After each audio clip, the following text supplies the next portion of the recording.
और यहां पे दोस्तों बिजनेस स्टैंडर्ड जो है बिजनेस स्टैंडर्ड से खबर हमने ली है। Oil rises for fifth day on Iran supply fears amid US attack threats.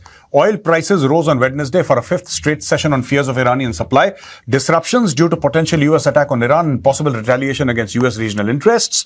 Brent futures 66.39 a barrel, up 92 cents or 1.4%. US West Texas Intermediate crude 62.02 a barrel, up 87 cents or 1.4%. ठीक है साहब, we are in a period of geopolitical instability and potential supply disruption, said Jorge Montepic, managing director at Onyx Capital Group. The protests in Iran are seen as potentially leading to, अब basically क्या है कि पूरा तेल का जो market है ना दोस्तों, ऑयल का मार्केट, आपको पता है ये डिमांड और सप्लाई पे चलता है, जैसे हर एक मार्केट डिमांड और सप्लाई पे चलता है। Every market in the world runs on demand and supply. अब इनको ये डर लग रहा है कि अगर ईरान पे बम मारेंगे तो ईरान का जो ऑयल सप्लाई है वो तो बंद हो जाएगा। ठीक है, पॉइंट नंबर 1। पॉइंट नंबर 2 क्या है? पॉइंट नंबर 2 ये है कि साहब ईरान फिर बम मारेगा तो यानी कि पूरा का पूरा जो खित्ता है, पूरा का पूरा जो इलाका है वो डिसरप्ट हो जाएगा और वहां से दुनिया का बहुत बड़े वॉल्यूम में तेल जाता है, तेल ट्रैवल करता है वहां पे। तो ये बहुत बड़ा इशू है भाई, इट्स अ मेजर इशू कि क्या करना है, कैसे करना है। अभी अभी अभी लोग समझ नहीं पा रहे। ये तो अभी हल्का सा बड़ा है क्योंकि ऐसे फियर्स हैं।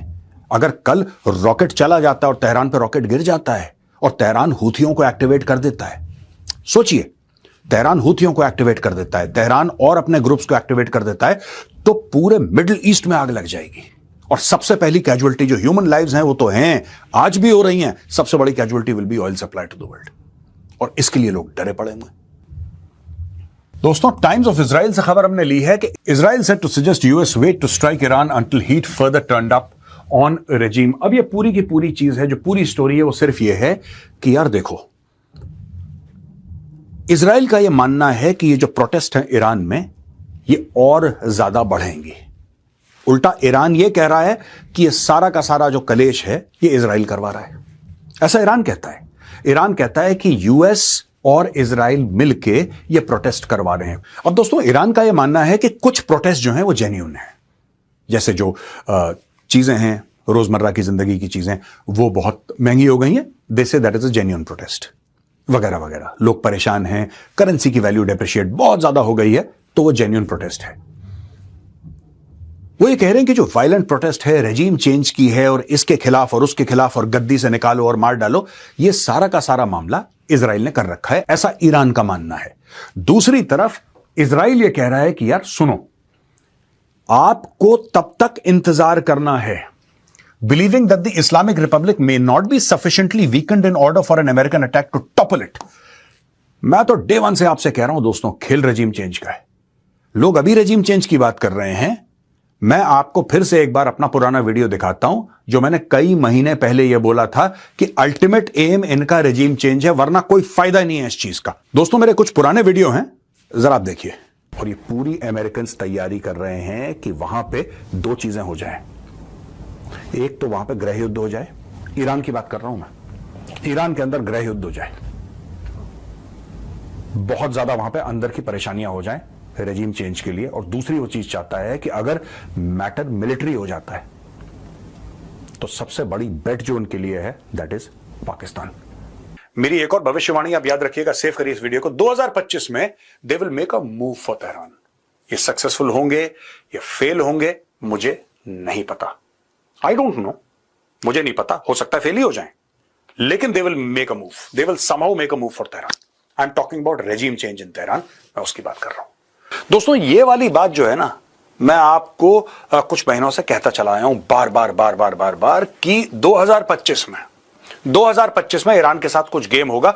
कम से कम गेम की कोशिश करी जाएगी। अब गेम हो ना हो, सक्सेसफुल हो ना हो, लेकिन कोशिश करेंगे 2025 में, पक्की बात है। They will try, they might fail, they might pass, that's another story. और इनका एंड गेम क्या होगा? Regime change in Iran.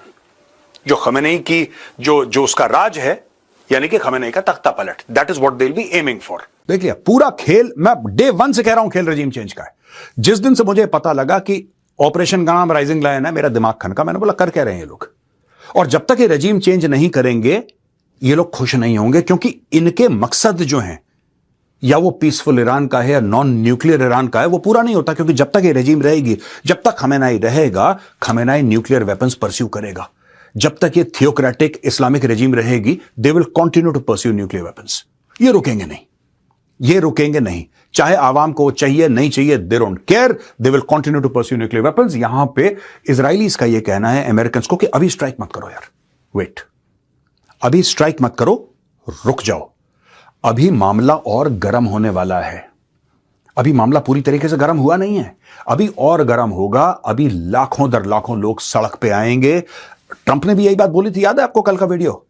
मेरे कल के वीडियो में मैंने क्या बताया था आपको? ट्रंप ने क्या कहा है? ट्रंप ने यह बोला है कि अपने इंस्टीट्यूशंस में घुस जाओ, उसको कैप्चर कर लो, बिल्डिंगों में घुस जाओ, सरकारी बिल्डिंग है, घुस जाओ, कैप्चर कर लो। यानी कि इंस्टीट्यूशंस कौन से होते हैं? कोर्ट्स होते हैं, बिजली घर है आपका, टेलीविजन के जो आपकी बिल्डिंग है, स्ट्रेट ब्रॉडकास्टर है, जो एफएम रेडियो के हैं, public health services, fire station, police station, सबके अंदर घुस जाओ, कैप्चर कर लो। जो भी स्टेट के प्रतीक हैं, सिंबल्स ऑफ द स्टेट, उनको कैप्चर करो। That is what Donald Trump wanted to say. और यही चीज इजरायली कह रहे हैं कि आगे बढ़ो। ये और आगे बढ़ेगा बढ़ेगा एक लेवल पे जब होगा, जब हम कॉन्फिडेंट हो जाएंगे कि हां, इतनी आग लग गई है ईरान में कि अब हम अटैक करेंगे तो इनकी रेजिम पलट जाएगी, तब हम अटैक करेंगे। और अभी वो वक्त नहीं है। ये इजराइल ने यूएस को बोला है। यहां पे दोस्तों इंडियन गवर्नमेंट ने वार्निंग जारी करी है, एडवाइजरी जारी करी है कि जो लोग ईरान जाना चाहते हैं वो अभी ना जाएं, और जो ईरान में हैं वो घर के अंदर रहें। ज्यादा जो हॉटस्पॉट्स हैं जहां पे डेमोन्स्ट्रेशन हो रहे हैं, ना उनमें शामिल हों, ना उस इलाके में जाएं। और हमारी जो वेबसाइट है, हमारा जो ट्विटर हैंडल है, जिसमें हम टाइम टू टाइम अपडेट देते रहते हैं, please watch out for that. आज की तारीख में दोस्तों मामला बड़ा सीरियस हो रखा है, और वहां पे जो इंडियन नेशनल्स हैं, जाहिर सी बात है, the government of India is concerned about so nationals कि यार हो क्या रहा है वहां पे। किसी की जान अगर, देखिए बात ये होती है कि जब दोस्तों हजारों लाखों की तादाद में जब मॉब होता है, जब लोग होते हैं, वहां पे किसी की नहीं चलती। अब भारतीय सरकार, अगर कोई भगवान ना करे कोई इंडियन वहां पे फंस जाए, भारतीय सरकार उसको बचाएगी कैसे? वहां पे तो पुलिस वालों को मार रहे हैं सड़क पे दौड़ा दौड़ा के यार। वहां पे दर्जनों के हिसाब से सिक्योरिटी फोर्सेस वाले मारे जा रहे हैं ईरान में। वहां पे तो कहते हैं 3000 से ज्यादा लोग मर गए। अब ऐसी सूरत में जहां पे पूरी अराजकता है, पूरा सिविल वॉर की सिचुएशन बनती चली जा रही है, उसके बीच में किस तरीके से, how is it even possible that somebody from new Delhi will decide कि जी ये 5 बंदे हमारे फंसे, इनको सेव करना बहुत मुश्किल है। इसलिए मैं भी रिक्वेस्ट करूंगा, अगर कोई इंडियन वहां पे देख रहा है ये वीडियो, तो आप लोग जितना हो सके अपने रोजमर्रा की जिंदगी की चीजें खरीदिए, अपने घर के अंदर रहिए, be safe, please be safe. क्योंकि यहां पे फिर अगर आप फंस गए, आपने बोला कि नहीं मैं इसके साथ जुड़ जाऊंगा प्रोटेस्ट करने में, जो एंटी खमेनाई है, प्रो खमेनाई, आप ना एंटी है ना प्रो हैं, आप अपने घर के अंदर रहिए। For the Indians who are there in Iran, I will tell you this, please do not join this protest और that protest. Please be safe along with your families. बाहर जाने की, कोई टार्जन बनने की किसी को जरूरत नहीं है। और दोस्तों ये खबर हमने ली है रॉयटर्स से। US withdrawing some troops from key Middle East bases as precaution, US official says. The United States is withdrawing some personnel from key bases in the region as a precaution given the heightened regional tensions, a US official told Reuters on Wednesday, speaking on condition of anonymity. The disclosure follows remarks by a senior Iranian official who told Reuters earlier on Wednesday that Tehran had warned neighbors hosting US troops that it would hit American bases if Washington strikes. US withdraws some personnel from Middle East bases amid Trump-Iran threats. ये कहता है कि देखिए, it's a posture change and not ordered evacuation, one diplomat said, adding that they were not aware that a specific reason had been given for the posture change. Qatar said drawdown of some personnel from Al Udeid airbase comes in response to current regional tensions. The UK is also reducing.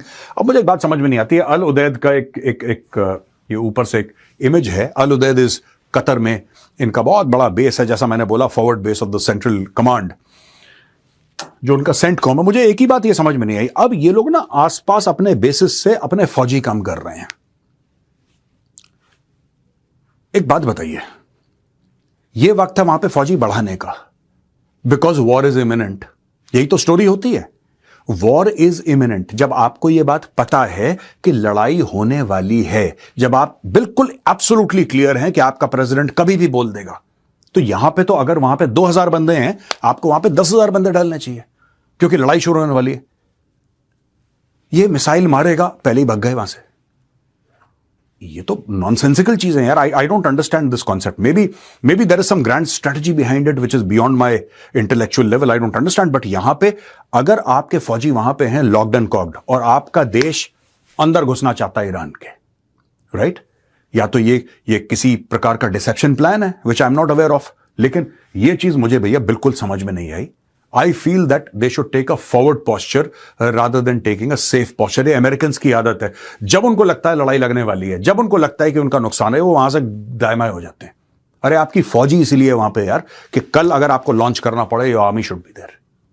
That is my understanding of the situation. Anyway, तो दोस्तों ये चीजें हैं. Nutshell में 3 बातें आपको बताऊंगा. पहली चीज ये है कि ईरान ने इर्द गिर्द जितने भी अरब देश हैं और ज्यादातर वहां पे मुस्लिम देश हैं, सबको ये बता दिया है कि बॉस, अगर हमें चोट लगी तो आग तुम्हारे घर तक पहुंचेगी, क्योंकि you are hosting American bases and we will hit you. एक तो ये बात है. दूसरी चीज, इजराइल का ये कहना कि अभी पानी इतना गर्म नहीं हुआ है. अगर मैं आपको चाय बनाने की एनालॉजी दूं तो वो कहते हैं कि जब तक पानी ना उबले तब तक पत्ती मत डालो. यहां पे पानी उबलना यानी कि स्ट्रीट लेवल प्रोटेस्ट्स, और पत्ती यहां पे क्या है? पत्ती दोस्तों यहां पे ये है कि अमेरिकन एंड इजरायली इंटरवेंशन. यानी कि जब इजराइल और अमेरिका इंटरवीन करें तो फिर फुल एंड फाइनल रजीम पलट जाए. फिर उसके बाद यह ना हो कि जैसे मिडनाइट हैमर में हुआ था कि बम बम गिरा दिया लेकिन सब ठीक है, चलो बाद में. नहीं, इस बार काम हो तो फिर पूरा हो, वरना ना हो.